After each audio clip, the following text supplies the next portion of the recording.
I've always been a big fan of Android. However, I recently switched to Apple and I'm starting to wonder if I should have. What's up, friends? Welcome to The Beautiful Mess, where we talk about tools and tactics to improve your life. I'm your host, Paul Dittus, a creative director, and super excited to have you on this episode. So today we're going to be talking about Android and iOS. And you might be wondering, first of all, why are we talking about Android and iOS? Well, I'm guessing you might have one of these in your pocket. If you're not watching the episode, you can watch it on YouTube or Spotify, or Facebook even. But what I'm holding right now is a iPhone. So everyone has them, everyone's using them, but which is better, Android or iOS? And in this episode, I want to kind of dive into some of my biggest complaints with iPhone and why I'm starting to actually lean back towards being a good old Android fan. So I guess a little bit of a backstory. The other day, I picked up my wife's Pixel. It's basically a Google phone, Pixel X3 XL. And I kind of, every time I pick up her phone, I just have this like reminiscent, like maybe it's whatever phone you like was your first smartphone, you just like naturally gravitate towards that because like they actually say that I think you like naturally want to move back to wherever you're born, like wherever like home is to you. Or wherever you grew up as a kid. I think there's like this natural tendency to go back to what's familiar, even if you've used something else for a while. So, I picked up the Android and it's a whole different experience. The user experience is completely different. I think what I'm starting to realize is that, first of all, Google and Apple are probably my favorite versions of phones just because they don't have as much bloatware. And I'm going to get into that in a second because I think Apple is getting closer to bloatware even within its own ecosystem. It's creeping in. So I think Android and iOS, at Google's version of Android is one of the best that you can get. I think because obviously Google makes Android, and whenever you have the connection between a iPhone, like the device, the maker, and the software, you get a much richer experience. And I encourage you, if you haven't tried it yet, maybe consider, if you need to upgrade, don't upgrade if you don't need to or want to, but maybe consider Google, or just if you have a friend, check out their Google phone or their iOS device, because I think it's just a richer experience. The apps just run very well. Obviously, let's be real. Google search is like the number one functionality. And what I found is that with Google, a Google phone, the integration is so much better. What I find with iOS is that you're searching and then you're like clicking to go to a Google search. I mean, maybe it's just me. I'm just like a huge Google search fan.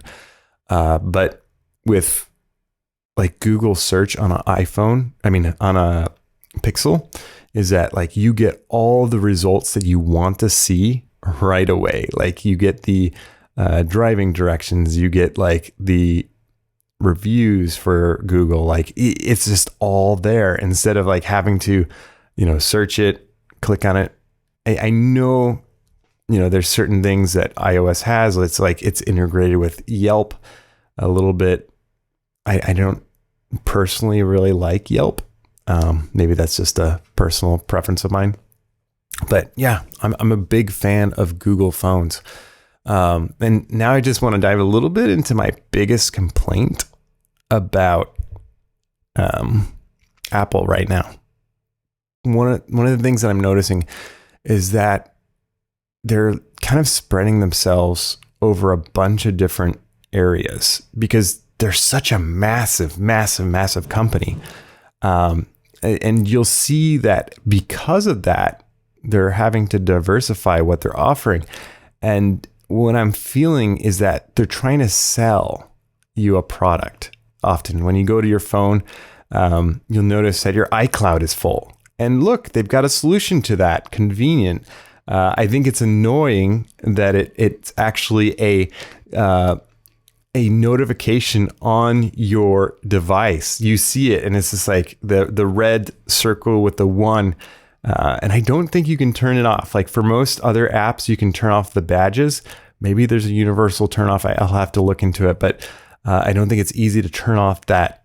And to me, that's like, you just feel like you're being sold to, not to say that iCloud is bad in any way, but it's just like whenever you kind of force someone to use your product, you already spent a lot of money on this iPhone. All of a sudden they're, pushing you towards iCloud.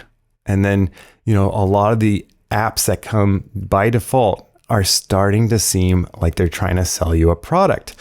You take, for example, Apple TV. Apple TV just looks like, another product that they're trying to sell you. Not Google, the fitness app, you go onto that, and that's, I guess the iOS version is not as much so, but I believe on like iPad, you're immediately greeted with their like, let's sell you, these workouts that you can do. It's, might be a great service. However, it just feels like you're being sold to, Apple TV. It's like they want you to buy their subscription plan. And, it's a business, obviously they need to make money.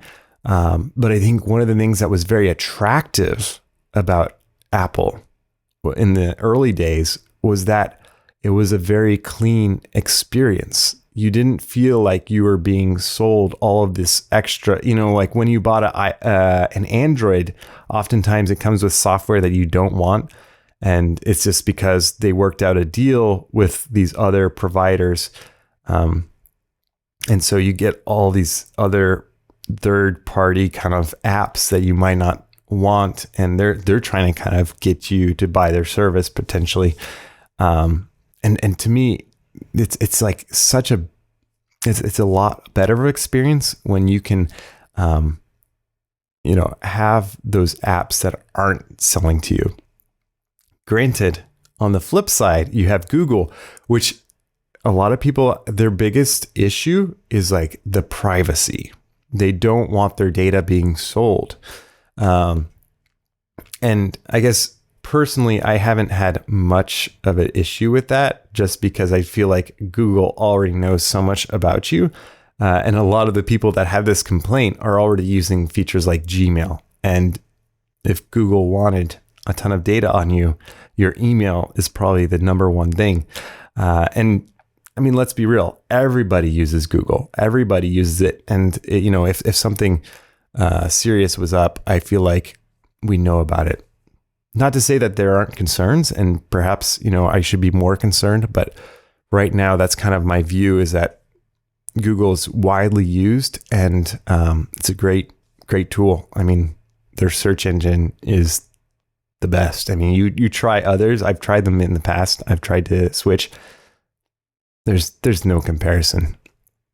If you want to get to where you want to go, Google's the way to go. So yeah, that's like, I feel like Apple is starting to be a little bit more bloatware. And I'm not liking that. And so, it stays like that I kind of feel like I want to switch back to Android. So yeah. And the funniest thing is, like, Apple seems to be slowing down as a company, and I don't know if they're being as innovative. Like, they sometimes just feel like they're selling you an expensive product, which they are, but it's like a product that will last you a while often, which is good. But I do feel like they're being less innovative than they have been in the past. And you're spending a lot of money for a product that doesn't seem to be as cutting edge as it once was.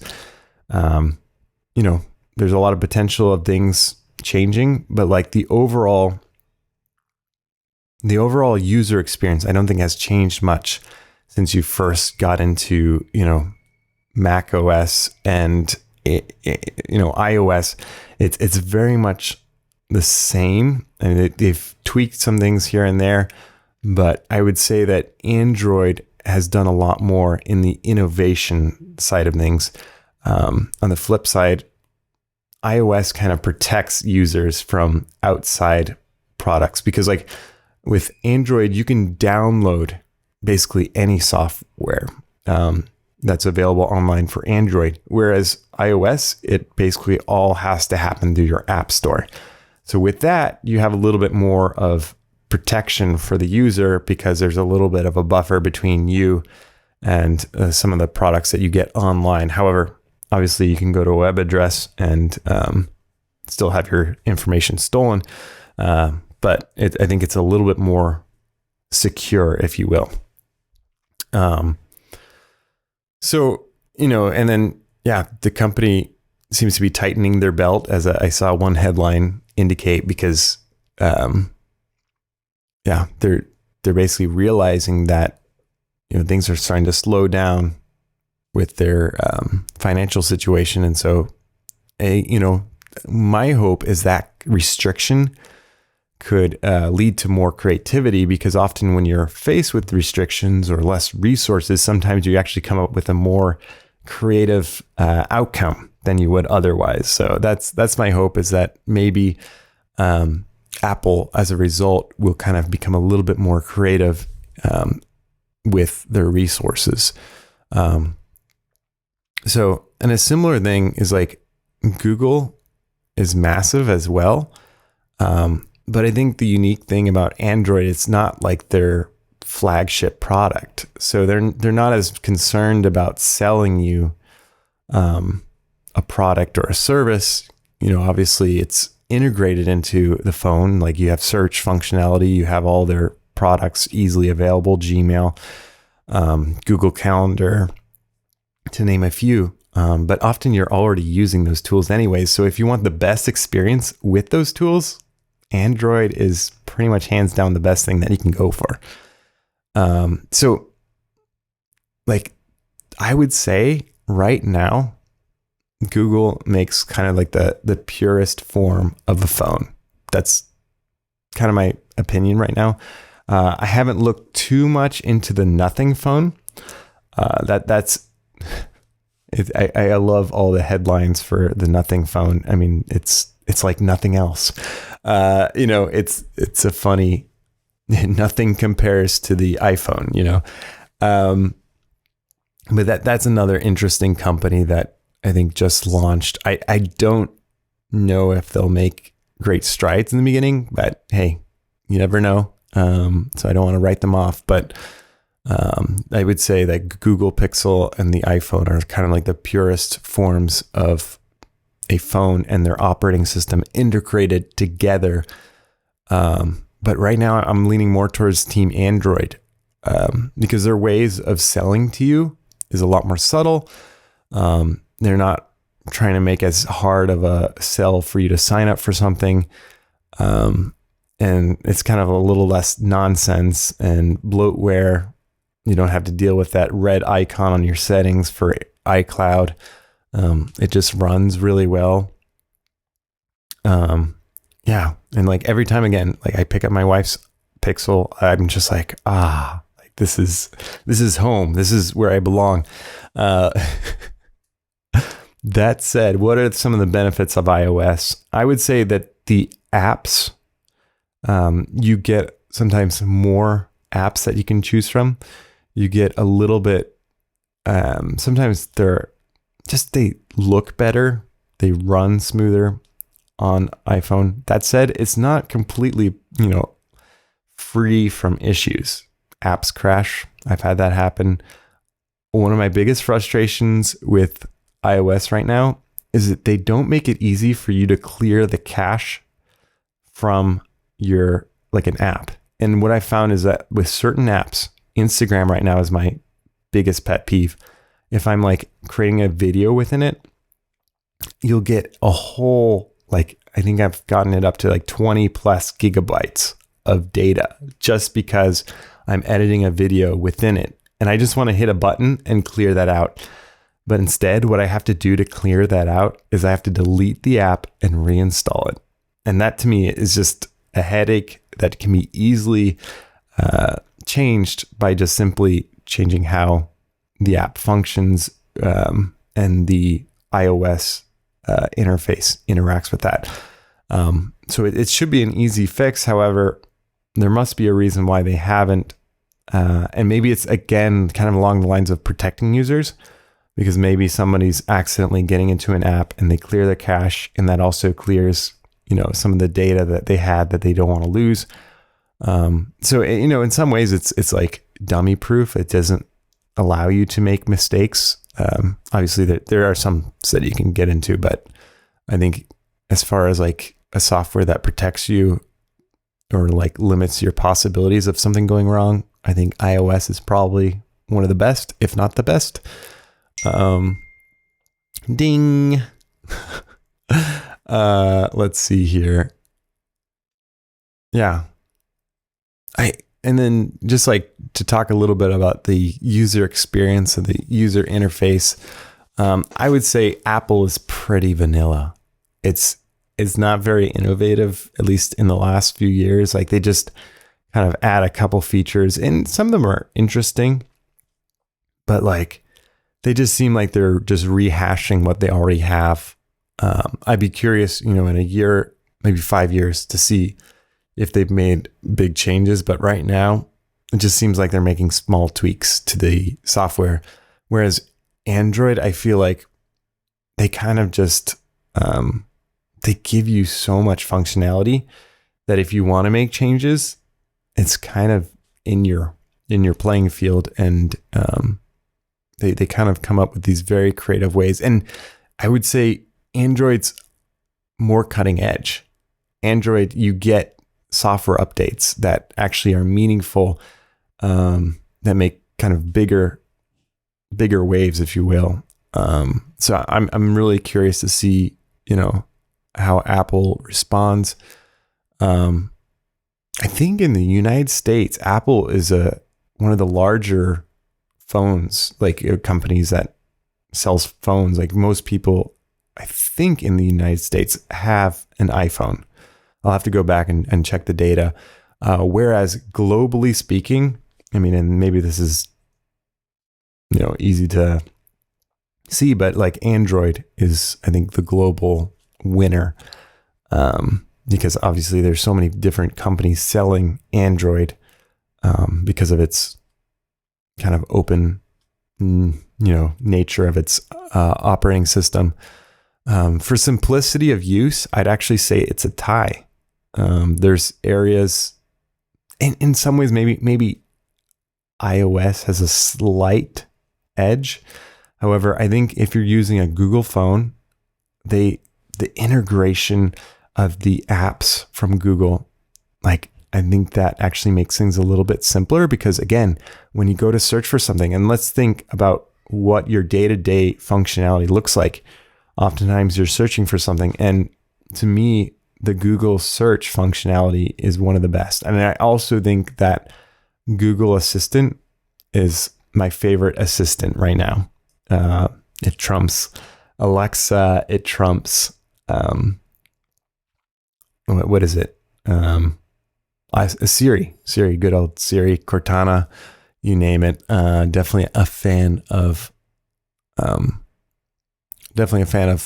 Google Assistant. One of my favorites. So to wrap things up in a nice little bow, at the end of the day, it's a tool and a great source of distraction. So, it's what you need to figure out is what tool best suits your needs. Maybe you want the simple nature of the iPhone, and you think that that's, and it also matters what your friends are using, because iMessages, it's a very unique feature.